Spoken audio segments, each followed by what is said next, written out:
Hello. When my wife of 2 decades smiled and told me she was leaving me for her cousin, I realized that my military background was about to be useful in ways she couldn't imagine. She thought she was playing a strategic game, while I was constructing something far more dangerous. My daughter called their bond true love, but neither of them had any clue what a former intelligence officer does when his own family turns against him. Some conflicts are resolved before they even begin. I'm Henry Sullivan, 49 years old, and for a long time, I believed I had everything under control. A former Army intelligence officer, a thriving security consulting business, a devoted wife, and a daughter I was proud of. I built all of this from nothing after my time in the military, convinced that hard work and loyalty would be enough to keep my family intact. How wrong I was. The evening that changed everything began just like any other Tuesday. I was grilling steaks in the backyard of our suburban home in Phoenix, enjoying the desert sunset as it painted the sky in orange and purple hues. Denise was setting the table on our patio, humming a song I didn't recognize. Our 24-year-old daughter, Vanessa, was in town for the week, visiting after her marketing job in Denver. "Dinner's ready, Henry," Denise called out, her voice carrying a cheerful tone that had been becoming more frequent lately. I should have sensed something was off, that kind of cheerfulness people display when they're hiding something significant. I brought the steaks inside, and we sat down to eat like we had hundreds of times before. At first, the conversation was light. Vanessa shared stories about her new apartment. Denise talked about a book club meeting she had attended. Normal family banter that felt safe and familiar. Then Denise cleared her throat in a deliberate way, signaling she had something important to say. "I need to tell you both something," she began, folding her napkin with nervous precision. "I've been thinking a lot lately about what truly makes me happy, what I really want from life." I looked up from my steak, suddenly alert. During my intelligence days, I learned to read people's body language, and everything about Denise was screaming that a bombshell was coming. "I've reconnected with Clayton," she continued, avoiding my gaze. "My cousin Clayton. We've been talking for months, and I've realized something important about myself." Clayton Moore, the guy who used to show up at family reunions smelling like motor oil and cheap beer, always bragging about some get-rich-quick scheme that never worked out. I could feel my jaw tighten. "What exactly have you realized, Denise?" I asked, keeping my voice steady despite the alarm bells ringing in my head. She looked straight at me then, and I saw something in her eyes that I hadn't seen in years. Excitement, but not the kind that includes a husband of 2 decades. "I'm in love with him, Henry. Real love. The kind I haven't felt since we were teenagers." She paused, gauging my reaction. "After 20 years, I'm finally following my heart. And Clayton and I are going to be together."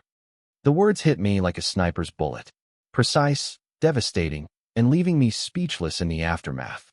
My wife of 20 years had just told me she was leaving me for her cousin, and she was talking about it as casually as if she'd decided to start doing yoga.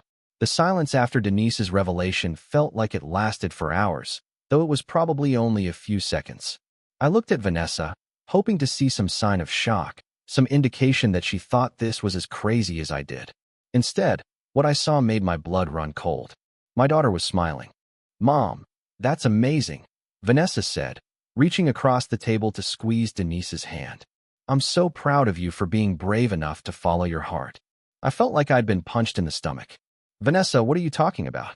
Your mother just said she's leaving me for her cousin. Her second cousin." Vanessa corrected me, as if that somehow made it acceptable. "And honestly, I've seen how happy she's been lately. You two haven't been happy together for years." Denise nodded enthusiastically. "Clayton and I have this incredible connection. We finish each other's sentences. We share the same dreams. It's like we were meant to find each other again." "You're both out of your minds," I said, my voice harder than I intended. "Denise, this is your cousin we're talking about. And Vanessa, how can you sit there and act like this is some romantic fairy tale?" Vanessa's expression shifted to one of pity, which hurt more than anger would have. "Dad, you've been emotionally unavailable for as long as I can remember. You're always working, always focused on your business. When was the last time you and Mom went on a real date? When was the last time you told her you loved her without it being automatic?" The accusation hit home, because there was truth in it, but that didn't justify what was happening. "So, that gives her the right to run off with her cousin?" I asked. Vanessa shot back. And if you were being honest with yourself, you'd admit that for years, you've been just going through the motions. Denise leaned forward, her voice adopting that patient tone she always used when she thought she was being reasonable. Henry, this doesn't have to get ugly. We can handle this like adults. I've already spoken to a lawyer about dividing our assets fairly. The mention of a lawyer snapped something into place in my mind. This wasn't a spontaneous decision or some midlife crisis. It was a well-thought-out plan, and I was the last one to know. You've already seen a lawyer? I asked quietly. Just to understand our options, Denise replied. I want this to be civil. We can split everything 50-50, and you'll still see Vanessa whenever you want. I looked at my daughter, who was nodding like this was all perfectly reasonable. After 20 years of marriage, after building a life together, after everything I'd sacrificed for this family, they were treating me like an inconvenience to be managed. I need some air, I said, standing up from the table. As I walked toward the back door, I heard Vanessa say to her mother, "You're doing the right thing, Mom. Dad will understand eventually." Standing on the patio, looking at the desert landscape I'd grown to love, I realized that understanding was the least of my concerns. What I needed was a plan. That night, I didn't sleep. Instead, I sat in my home office, staring at a locked filing cabinet I hadn't opened in 3 years. Inside was a manila folder labeled Contingency Planning, something I'd started putting together after noticing Denise's increasingly distant behavior and mysterious phone calls. My military intelligence training had taught me to always have an exit strategy, but I never imagined I'd need one for my own marriage. The folder contained financial documents, property records, and business incorporation papers that most people would find incredibly dull. But to someone who understood asset protection, it was a roadmap to survival. At 0600 hours, I was dressed and heading to my office downtown. I had calls to make, and they couldn't wait. The first call was to Helena Cross, a lawyer I'd worked with on security contracts for her firm. She specialized in high-stakes divorces and had a reputation for being ruthless when it came to protecting her clients. Henry Sullivan. Helena's voice was crisp and professional even at this early hour. "What can I do for you? I need to see you today." "It's about my marriage," I replied. There was a brief pause. "I see. How urgent are we talking?" "My wife announced last night that she's leaving me for her cousin and has already retained counsel," I said. Her tone shifted. "This just got interesting. Can you be here at 9 o'clock? I'll be there at 8:30. Bring everything, financial records, property deeds, business documents, and anything else that might be relevant. And Henry, don't sign anything until we talk." My next call was to Stephen Pfizer, a private investigator who'd done work for several of my clients. He was discreet, thorough, and had a background in military surveillance that made him perfect for sensitive cases. "Stephen, it's Henry Sullivan. I need surveillance work done, and I need it started today." "Personal or business?" he asked. "Personal. My wife and her cousin. I need documentation of their relationship, meetings, locations, duration of contact, the full package." "Understood. Send me photos and basic info. I'll have someone on them by noon." The third call was the most important one, and it went to a number I hadn't dialed in over 5 years. When the voice answered, it carried the familiar gravelly tone I remembered from our days in Seoul. "This is a surprise, Sullivan. Thought you'd gone completely civilian on us." "Not quite, Colonel. I need a favor." "What kind of favor?" "The kind that involves family verification and background checks. Official channels." There was a long pause. "How official are we talking?" "The kind that might reveal interesting information about financial irregularities and undisclosed relationships." "I'll make some calls. Give me 48 hours. As I hung up the phone, I felt something I hadn't experienced since my last deployment, the calm focus that came with having a mission. Denise thought she was playing chess, moving pieces around the board while I sat there in shock. What she didn't realize was that I'd been playing a different game entirely, and I was about to show her what real strategy looked like. The war room was officially open for business. Helena Cross's office looked like a battlefield command center disguised as a law firm. Awards lined the walls, each representing another victory in the divorce wars of Phoenix's elite. She sat behind a mahogany desk that probably cost more than most people's cars. Her steel gray hair was pulled back in a bun that meant business. "Tell me everything," she said after I'd laid out the basic situation. "Don't leave out details, even if they seem insignificant." I spent 20 minutes walking her through the timeline. Denise's changed behavior over the past year, the mysterious charges on our credit cards, her sudden interest in family genealogy websites, and finally, last night's bombshell announcement at dinner. And your daughter supports this? Helena asked, making notes on a legal pad. She says her mother deserves to be happy and that I've been emotionally unavailable for years. Helena nodded grimly. Classic manipulation tactic. Turn the children against the spouse to minimize guilt and maximize support. Your wife's lawyer is probably coaching her on this approach.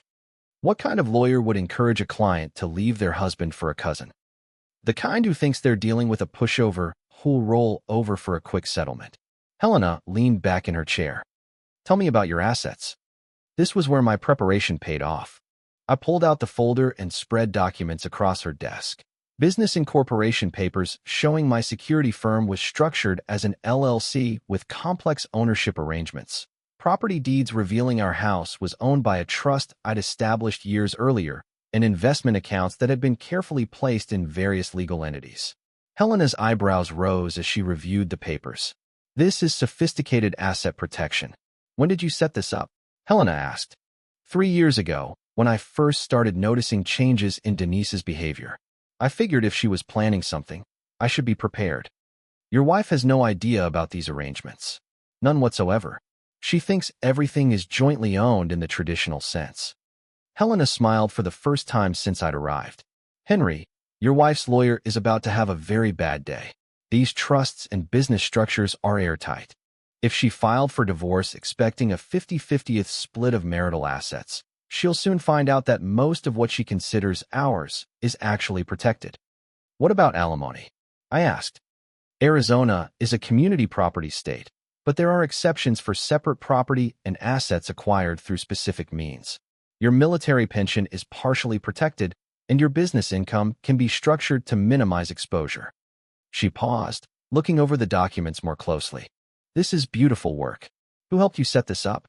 A combination of military legal assistance and some very creative financial planning. And your wife signed off on these documents when they were created?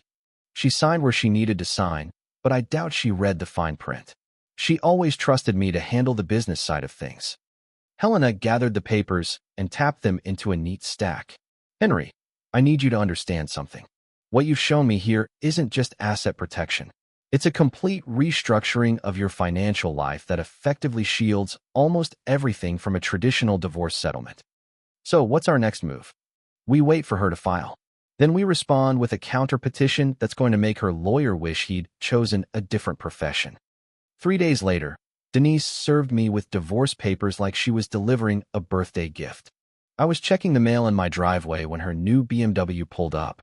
She stepped out wearing designer sunglasses and a smile that could have powered half a phoenix.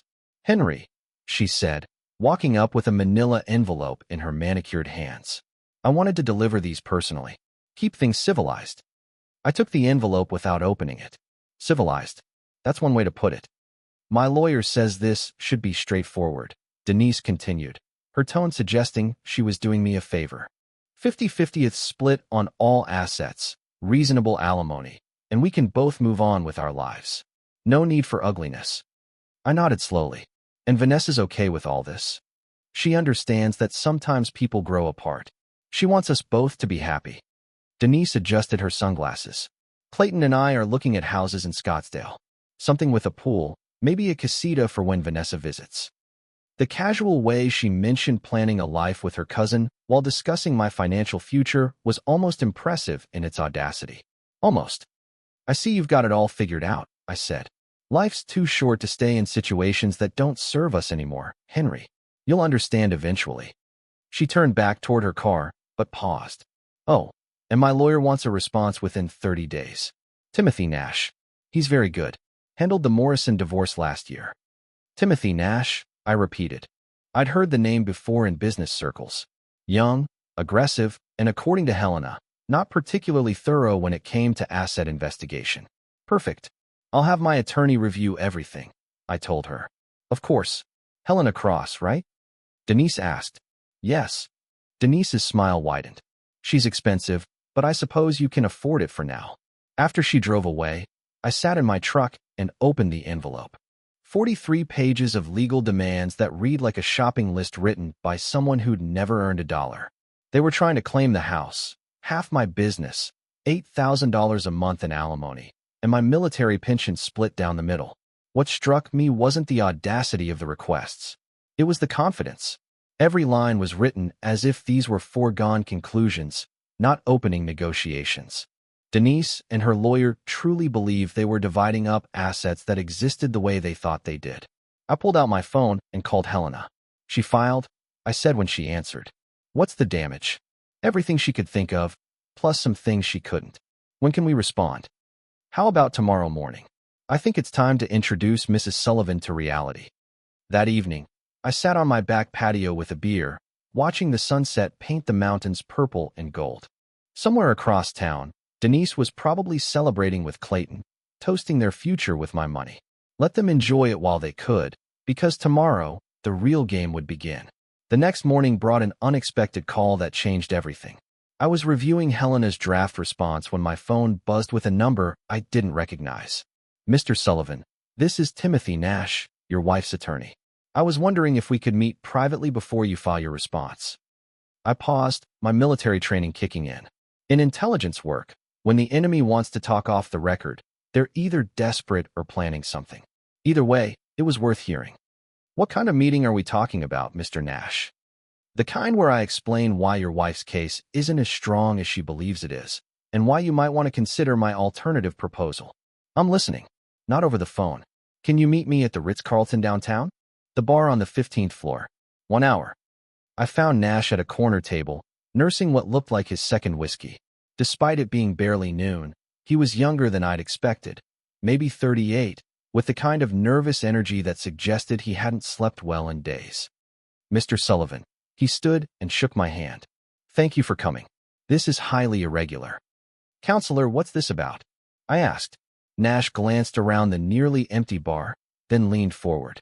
Your wife has been lying to me from day one. And yesterday, I discovered something that's going to blow her case apart. She's been moving money, lots of it. Small transfers to accounts I can't trace, cash withdrawals that don't match her stated expenses.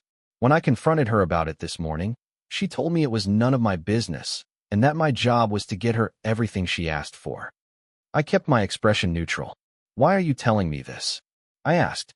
Because I don't like being played for a fool, and I don't like representing clients who lie to me, Nash replied, finishing his whiskey.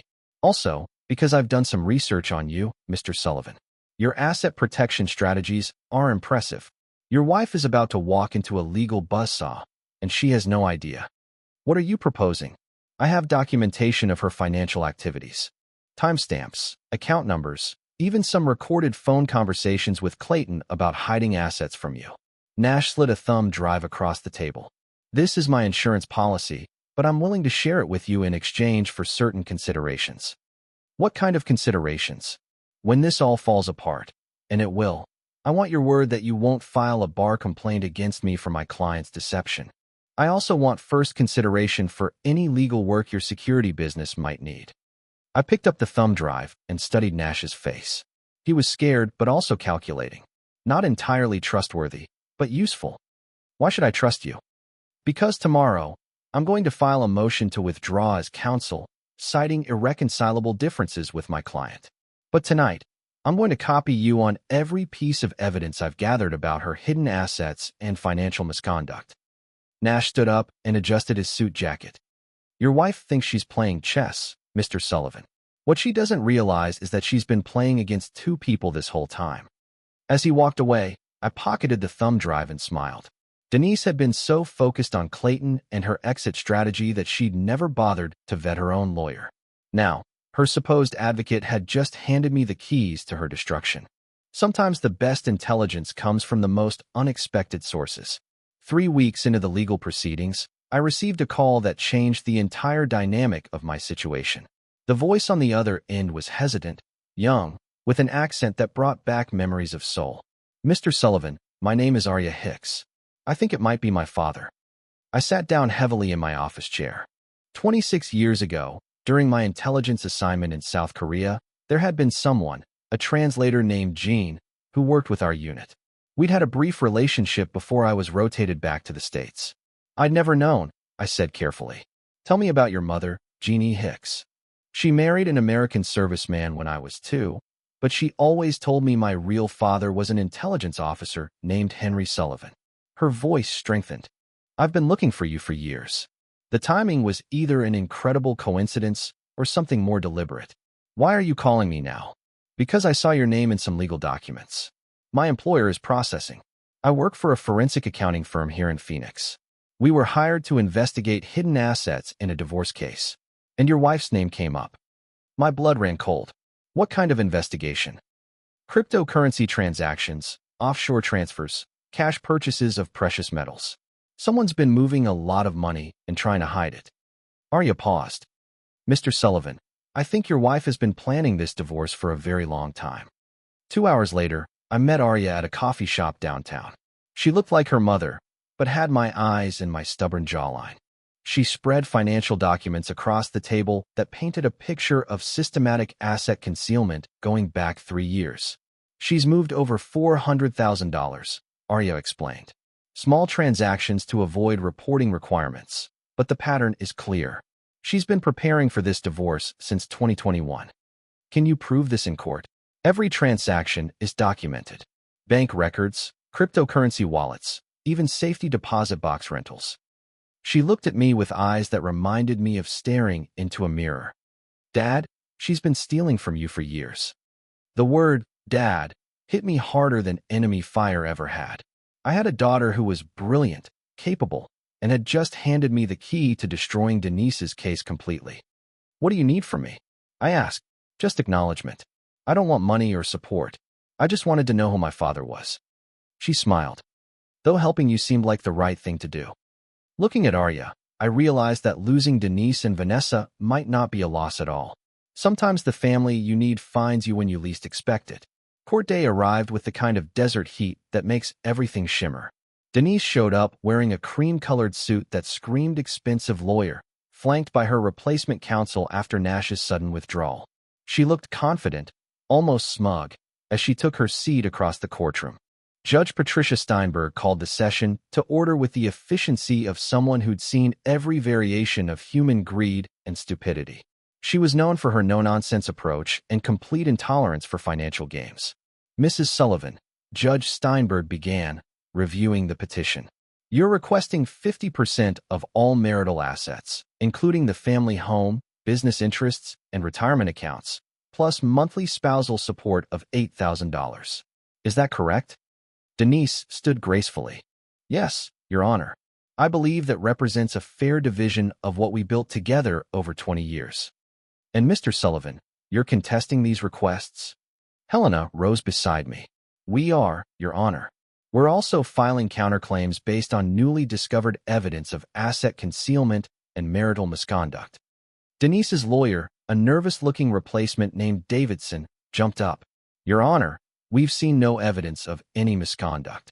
Helena smiled coldly. Perhaps Mr. Davidson hasn't thoroughly reviewed his client's financial activities. We have documentation of systematic asset concealment over the past 3 years. Judge Steinberg's expression darkened. What kind of documentation? Cryptocurrency purchases totaling $300,000. Offshore banking transactions and safety deposit box rentals, all conducted without disclosure to the respondent. Helena placed a thick folder before the judge, all funded through joint accounts and business credit lines. I watched Denise's face as Helena presented the evidence. The confidence drained away like water through sand, replaced by something approaching panic. Your Honor, Denise's voice was strained. I don't know what she's talking about. Mrs. Sullivan, Judge Steinberg's voice cut through the courtroom like a blade. Are you telling this court that you have no knowledge of 400 cryptocurrency transactions, 17 offshore wire transfers, and monthly safety deposit box payments over a 3-year period? The silence stretched. Denise looked at her lawyer, who was frantically shuffling through papers he clearly hadn't seen before. I may have made some investments, Denise finally admitted.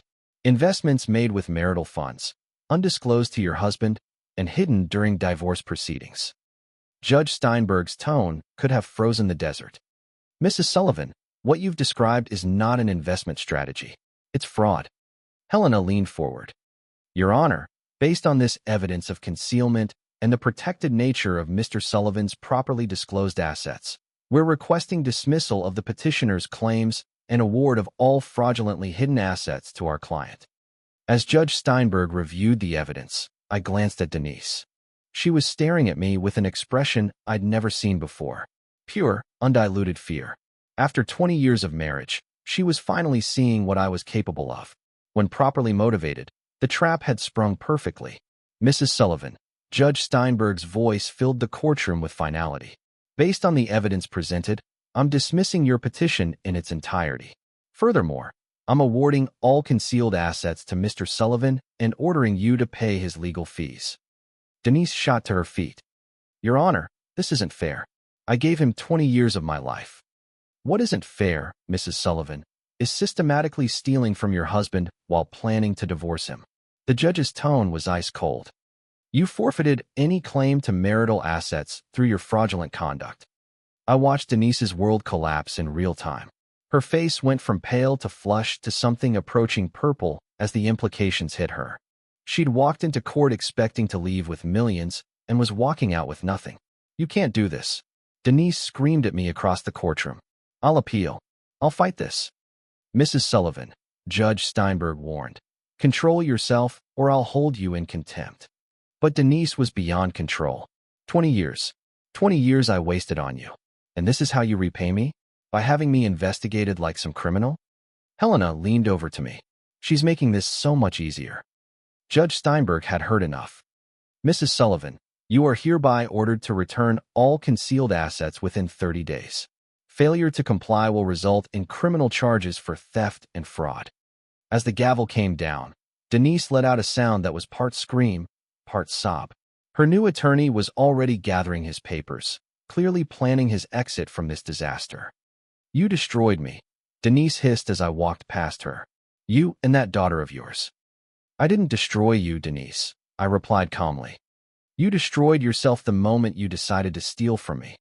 Outside the courthouse, Clayton was waiting by his pickup truck, looking like a man who just realized his meal ticket had been shredded when he saw Denise emerge in tears. His expression said everything about where this relationship was headed. After 20 years of marriage, the woman who tried to take everything had been left with exactly what she deserved. Nothing. 6 months later, I sat on the deck of my new house in Sedona, watching the red rocks catch the morning light. The place was smaller than what I'd shared with Denise, but it was mine completely. No shared memories, no ghosts in the corners. Arya visited every few weeks, and we were slowly building the father-daughter relationship we both missed. She'd taken a job with a Phoenix firm that specialized in forensic accounting, using her skills to help other people uncover financial deception. Dad, she said, joining me on the deck with 2 cups of coffee. I got a call from Vanessa yesterday. I looked up, surprised. What did she want? To apologize. Apparently, Denise has been calling her constantly, begging for money and blaming everyone but herself for what happened. Arya sat down beside me. Vanessa said she's starting to see things differently. And what did you tell her? That if she wants to rebuild a relationship with you, she needs to do it herself. That you're not the same man who let people walk all over him. She was right. The old Henry Sullivan had been focused on keeping peace, maintaining harmony, even when it meant ignoring warning signs. The new version was more selective about who earned his trust and loyalty. My security business was thriving. Word had gotten around about how I'd handled my divorce. And suddenly, I had clients who wanted someone who could protect more than just their physical assets.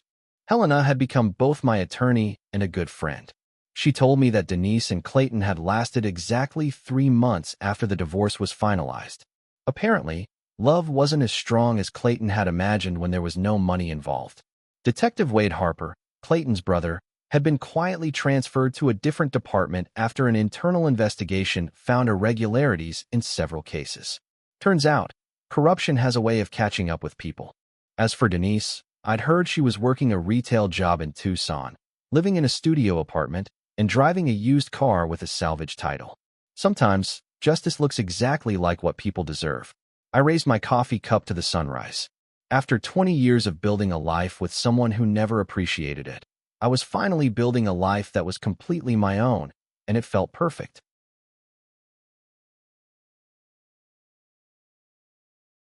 Bye-bye.